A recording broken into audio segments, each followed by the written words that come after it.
नीतीश कुमार की नजर राष्ट्रीय जनता दल के प्रदेश अध्यक्ष जगदानंद सिंह से लेकर पूर्व सांसद शहाबुद्दीन के बेटे और राष्ट्रीय जनता दल के वरिष्ठ नेता शिवानंद तिवारी तथा पूर्व में प्रदेश अध्यक्ष रह चुके राष्ट्रीय जनता दल के विधान परिषद सदस्य रामचंद्र पूर्वे पर टिकी हुई है।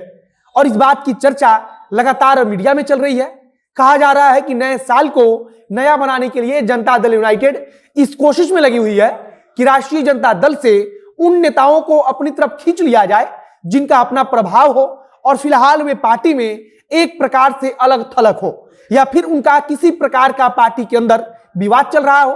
तेज प्रताप यादव को जगदानंद सिंह के बीच की लड़ाई को हर व्यक्ति जानता है तथा राष्ट्रीय जनता दल के अंदर पूर्व प्रदेश अध्यक्ष रामचंद्र पूर्वे को लेकर भी कुछ अच्छी चर्चा नहीं है।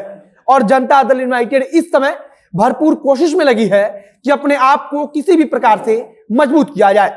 और इसी का परिणाम था कि राष्ट्रीय जनता दल के वरिष्ठ नेता रघुवंश प्रसाद सिंह के बेटे को जदयू ने उनके निधन के बाद अपने पार्टी में शामिल करा लिया। और अब चर्चा है कि बाकी नेताओं पर उसकी नजर टिकी हुई है। अब नमस्कार, मेरा नाम है मोहित कुमार सिंह और आप देख रहे हैं हमारा विशेष कार्यक्रम एक्सप्लेनर। हमारी बच्ची पटना में अकेली रहती है और जॉब भी करती थी, परंतु अभी जॉब छूट गया है और इस बीच उसकी तबीयत जो है बहुत ज़्यादा खराब हो गई। हनुमान ऐप के माध्यम से उसे जानकारी मिली और हमारे आने तक यानी कि ऑपरेशन तक सारा देख रेख हनुमान ऐप के थ्रू हुआ। धन्यवाद हनुमान। सबसे पहले बात करेंगे पूर्व सांसद शहाबुद्दीन के बेटे ओसामा के बारे में। अगर ओसामा की बात करें तो जब मोहम्मद शहाबुद्दीन की मौत हुई थी उस समय राष्ट्रीय जनता दल से नाराजगी खुलकर सामने आ गई थी। शहाबुद्दीन की मौत को लेकर भी कई प्रकार की चर्चा चली, लेकिन राष्ट्रीय जनता दल का कोई भी बड़ा नेता उस समय इस मामले को लेकर सक्रिय नहीं हुआ। और जब जदयू के नेता शहाबुद्दीन की मौत के बाद उनके घर पहुंचने लगे तब राष्ट्रीय जनता दल की तरफ से सक्रियता दिखाई गई। एक और बात है कि जब शहाबुद्दीन राजनीति किया करते थे तब राष्ट्रीय जनता दल को सीधे तौर पर लालू प्रसाद यादव संभाल रहे थे और इस समय राष्ट्रीय जनता दल को एक प्रकार से तेजस्वी यादव संभाल रहे हैं, मतलब कि वे राजद के एक प्रकार से सर्वे सर्वा बन चुके हैं और शायद तेजस्वी यादव सामंजस्य नहीं बिठा पा रहे हैं। अगर जनता दल यूनाइटेड की बात करें तो ओसामा को अपनी पार्टी में शामिल कराने के लिए जदयू के नेता आतुर भी दिख रहे हैं। इसका कारण भी है कि अगर शहाबुद्दीन के परिवार का कोई सदस्य जदयू में शामिल होता है तो सिवान में जनता दल यूनाइटेड बहुत ही ज्यादा मजबूत हो जाएगी और सिवान के साथ साथ आसपास के जिलों में उसकी मजबूती बढ़ेगी। और जदयू जानती है कि इसका असर पूरे बिहार में पड़ने वाला है। राष्ट्रीय जनता दल के प्रदेश अध्यक्ष जगदानंद सिंह को लेकर चर्चा है कि वे जदयू में जाने के लिए तैयार तो नहीं होंगे, लेकिन मीडिया में चल रही खबर के मुताबिक उनके बेटे अजीत सिंह जनता दल यूनाइटेड का दामन थाम सकते हैं। कहा जा रहा है कि जदयू की तरफ से लगातार बातचीत भी की जा रही है और यह खास बात है कि जगदानंद सिंह के एक और बेटे सुधाकर सिंह पूर्व में भारतीय जनता पार्टी के टिकट पर चुनाव भी लड़ चुके हैं। इस हिसाब से अगर देखा जाए तो जदयू अगर जगदानंद सिंह को नहीं तोड़ पाती है तो फिर उनके बेटे को तोड़ने की कोशिश में लगी हुई है और जगदानंद सिंह को राजद से इस्तीफा दिला पाना थोड़ा मुश्किल भी लगता है।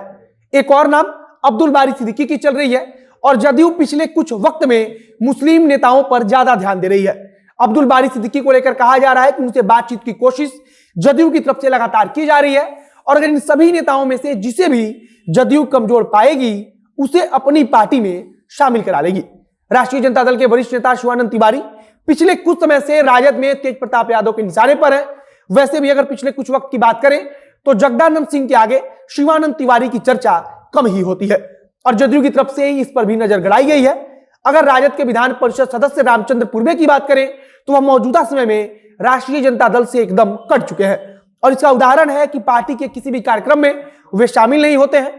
जनता दल यूनाइटेड ने अपनी नजर इन पर भी बनाई हुई है, लेकिन जो दो तीन बड़े चेहरे हैं उसमें सबसे बड़ा चेहरा और किसी क्षेत्र विशेष में सबसे ज्यादा प्रभाव रखने वाला चेहरा है तो वो शहाबुद्दीन के बेटे ओसामा का है।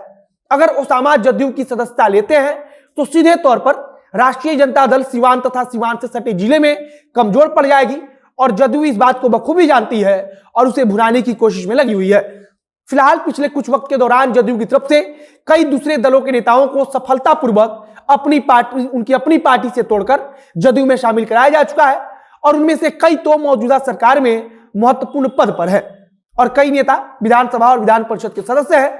बाकी अब जो नए सिरे से नेताओं को तोड़ने पर जदयू काम कर रही है उसमें कितना सफल होगी यह तो भविष्य बताएगा। बाकी जदयू की तरफ से विधानसभा चुनाव के बाद से ही लगातार दूसरे दलों के नेताओं को तोड़ने की कोशिश की जा रही है।